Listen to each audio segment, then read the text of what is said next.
बंगलुरु के IT engineer Atul Subhash की आत्महत्या का मामला इन दिनों देश में चर्चा का विषय बना हुआ है। उन्होंने आत्महत्या से पहले एक 24 पन्नों की चिट्ठी लिखी, जिसमें अपनी पत्नी निकिता के साथ साथ ससुराल वालों पर कई गंभीर आरोप भी लगाए। उन्होंने अपने 4 साल के बेटे के लिए भी चिट्ठी लिखी। अतुल ने इस चिट्ठी में बताया कि वो अपने बेटे से मिलने के लिए तरसते थे, क्योंकि उनकी पत्नी उन्हें बेटे से मिलने नहीं देती थी। नमस्कार, आप देख रहे हैं 4 PM और मैं हूं आपके साथ में शोभित पाठक। अतुल सुभाष ने अपने बेटे को कई सुझाव और सलाह भी दिए। इसके साथ ही उन्होंने अपने बेटे को बताया कि उनकी पत्नी उसका इस्तेमाल कर उन्हें परेशान कर रही थी। अतुल ने कहा कि वो अपने बेटे के कारण अपने माता पिता को परेशान नहीं देख सकते हैं। वह अपने पिता के लिए उसके जैसे 100 बेटों को कुर्बान कर सकते हैं। चिट्ठी में अतुल ने कहा कि बेटा, मैंने जब तुम्हें पहली बार देखा तब मैंने सोचा था कि मैं तुम्हारे लिए अपनी जान भी दे सकता हूँ, लेकिन दुख की बात है कि मैं तुम्हारे कारण अपनी जान दे रहा हूँ। मुझे तो अब तुम्हारा चेहरा भी याद नहीं है, जब तक कि ना मैं वो तस्वीर देख लूं जिसमें तुम 1 साल के थे। मुझे तो सिर्फ दर्द के अलावा तुम्हारे बारे में और कुछ याद नहीं है। तुम्हारा इस्तेमाल कर मुझसे पैसे लूटे जा रहे थे। तुम्हें देखकर अब ऐसा लग रहा है कि मैंने कोई गलती की है। कुछ ऐसे शब्दों ने देश में इस घटना के बाद लोगों को सोचने पर मजबूर कर दिया है कि क्या हर बार सिर्फ पुरुषों की ही गलती होती है। फिलहाल इस मामले का सुप्रीम कोर्ट ने भी संज्ञान लिया है और गुजारा भत्ता तय करने में कुछ बदलाव भी किए हैं। वो क्या है, आपको बताते हैं। अतुल सुभाष खुदकुशी केस ने पूरे देश को झकझोर दिया है। सोशल मीडिया पर जबरदस्त आक्रोश भी नजर आ रहा है। 34 साल के सुभाष बेंगलुरु में एक प्राइवेट कंपनी में इंजीनियर थे।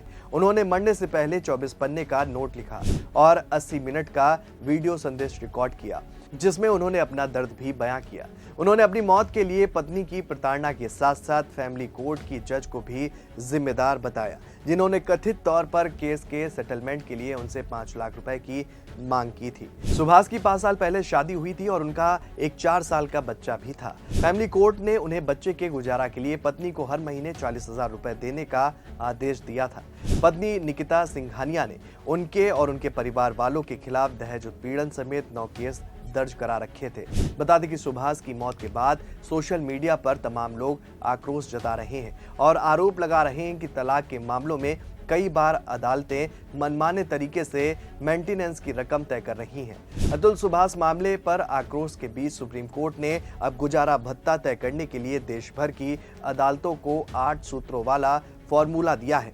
बता दें कि शीर्ष अदालत ने कहा कि ये सुनिश्चित करना जरूरी है कि स्थायी गुजारा भत्ता की राशि पति को दंडित ना करे। ये पत्नी के लिए एक सम्मानजनक जीवन स्तर सुनिश्चित करने के मकसद से बनाई जानी चाहिए। सुप्रीम कोर्ट की इस गाइडलाइंस के बाद चाहे भीख मांगो, उधार लो या फिर चोरी करो, मेंटेनेंस तो देना ही होगा, जैसे फैसलों पर लगाम लगने की उम्मीद जगी है।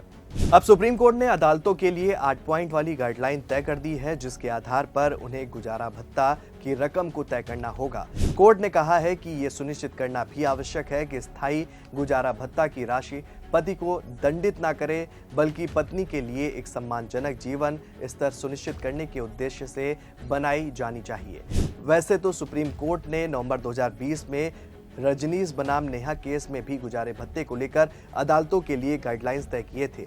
अब आपको बताते हैं कि शीर्ष अदालत ने अपने ताजा फैसले में गुजारा भत्ता तय करने के लिए किन 8 पैमानों को सेट किया है।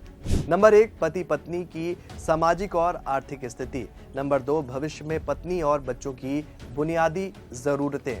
नंबर 3, दोनों पक्षों की योग्यता और रोजगार। नंबर 4, आय और संपत्ति के साधन। नंबर 5, ससुराल में रहते हुए पत्नी का जीवन स्तर। नंबर 6, क्या उसने परिवार की देखभाल के लिए अपनी नौकरी छोड़ दी है। नंबर 7, जो पत्नी काम नहीं कर रही है उसके लिए कानूनी लड़ाई के लिए उचित राशि। नंबर 8, पति की आर्थिक स्थिति, उसकी कमाई और गुजारा भत्ता के साथ अन्य जिम्मेदारियां। तो आपको बता दें कि सुप्रीम कोर्ट ने 4 नवंबर 2020 को रजनीश बनाम नेहा केस में गुजारे भत्ते को लेकर देश भर की अदालतों के लिए गाइडलाइंस तय किए थे। कोर्ट ने कहा था कि गुजारा भत्ता की रकम कितनी हो, इसका कोई तय फॉर्मूला नहीं है। ये केस पर निर्भर करता है और केस टू केस अलग हो सकते हैं। शीर्ष अदालत ने आगे कहा कि अदालतें जब गुजारे भत्ते की राशि तय करें तो उन्हें किसी पिछले फैसले पर विचार करना चाहिए। मेंटेनेंस अमाउंट तय करते वक्त संबंधित पक्षों की स्थिति, आवेदक की जरूरत, प्रतिवादी की आय और संपत्ति, दावेदार की वित्तीय जिम्मेदारियों, संबंधित पक्षों की उम्र और रोजगार की स्थिति, नाबालिग बच्चों के भरण पोषण और बीमारी या अक्षमता जैसे महत्वपूर्ण पहलुओं पर विचार करना चाहिए। सुप्रीम कोर्ट ने स्पष्ट किया है कि मेंटेनेंस से जुड़े आदेशों का पालन भी सिविल कोर्ट के फैसलों की तरह होना चाहिए। आदेश का पालन नहीं होने पर संबंधित पक्ष को हिरासत में लिए जाने से लेकर संपत्ति की जब्ती जैसी कार्रवाई हो।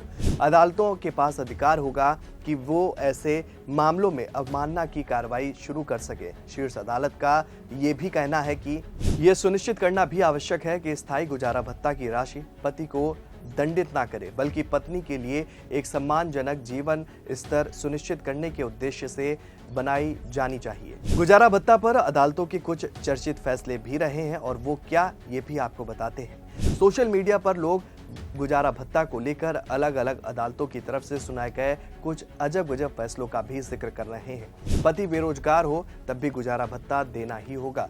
पत्नी अगर पति से ज्यादा कमाती है तब भी उसे गुजारा भत्ता मिलेगा। यहाँ तक कि पति की मौत के बाद पत्नी अपने सास ससुर से भी मेंटेनेंस का दावा कर सकती है। कभी कभी कोई अदालत ऐसी भी टिप्पणी कर देती है कि भीख मांगो, कर्ज लो या चोरी करो, चाहे कुछ भी करो, मेंटेनेंस तो देना ही होगा। 9 साल पहले 2015 में राजेश बनाम सुनीता और अन्य केस में Punjab and Haryana high court ने कहा था कि अगर पति गुजारा भत्ता देने में नाकाम रहता है तो हर डिफॉल्ट पर उसे सजा काटनी होगी। हाई कोर्ट ने अपने फैसले में कहा कि पति की पत्नी और सबसे महत्वपूर्ण जिम्मेदारी अपनी पत्नी और बच्चे को लेकर है। कोर्ट ने यहां तक कह दिया कि इस जिम्मेदारी के लिए पति के पास भीख मांगने, उधार लेने या चोरी करने का विकल्प है।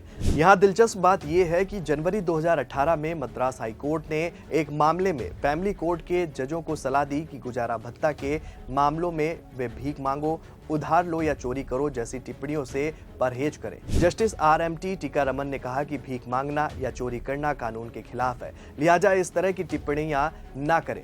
अब आपको बता दें कि इस घटना के बाद तमाम सवाल भी खड़े हो रहे हैं न्यायिक प्रक्रिया पर भी, जो इस केस में देखने को मिली और इस तरह के मामलों पर जो अभी कोर्ट में लंबित है। फिलहाल अब देखने वाली बात यह होगी कि सुप्रीम कोर्ट की दखल के बाद कितना परिवर्तन देखने को मिलता है, ये तो आने वाला वक्त बताएगा। इस खबर में फिलहाल इतना ही। ऐसी ही तमाम राजनीतिक खबरों के लिए बने रहिए और देखते रहिए 4 PM न्यूज़ नेटवर्क।